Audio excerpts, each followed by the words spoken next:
If you read the news about Japan or its economy, you've likely come across this term, Abenomics. Well, what is Abenomics? Abenomics refers to the multi-pronged economic plan implemented in 2012 by this guy, Japanese Prime Minister Shinzo Abe. First, some background. To really understand Abenomics, we need to wind the clock back to 1986. Between 1986 and 1991, Japan was in a period of rapid economic growth. There were a number of factors for this, including the automation of Japanese industry and manufacture. A strengthening yen against foreign currencies made overseas investments relatively cheap, and there was a growing demand worldwide for Japanese goods. Things were looking extremely promising, but in the early 1990s things took a turn for the worst.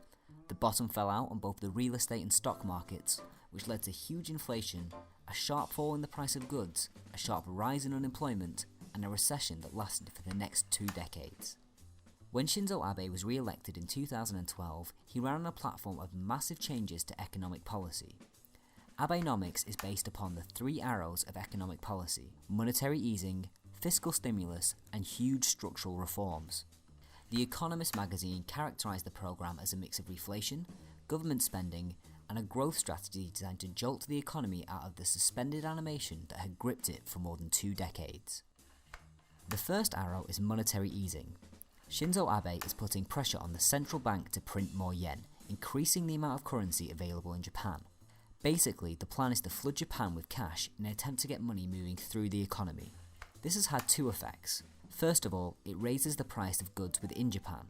A loaf of bread may have cost 300 yen, but now it costs 350 yen. This initially sounds like a bad thing, but it's designed to encourage people to stop saving and start spending, and to get more cash flowing through the economy. It also has the benefit of making Japanese goods cheaper for other countries to import, which means more Pikachu-themed Tamagotchis for us, and extra trade for Japan. The second arrow is robust fiscal policy. Abe's government has been spending lots of money. If you take a look at the 2014 budget compared to the previous year, you can see 3 places where spending has increased. Welfare. Japan has a rapidly aging population. With only around 64% of people of working age and 20% of people aged over 60, welfare is expensive. Debt repayment. For a developed country, Japan has a relatively large debt, but it has quite a low interest rate. Abe is funneling a lot of money into curbing this debt. And finally, public works. With the Olympics coming to Tokyo in 2020, Abe has found no shortage of public places to invest money. Roads, trains, airports, stadiums and more. Abe is hoping that this investment will create jobs and get the country ready for the games, as well as improving Japan's infrastructure. To fund this, Abe's government has increased consumption tax to 8% in 2014 and is planning to increase it again to 10% in 2017. The third and final arrow is policies for growth strategy to spur private investment.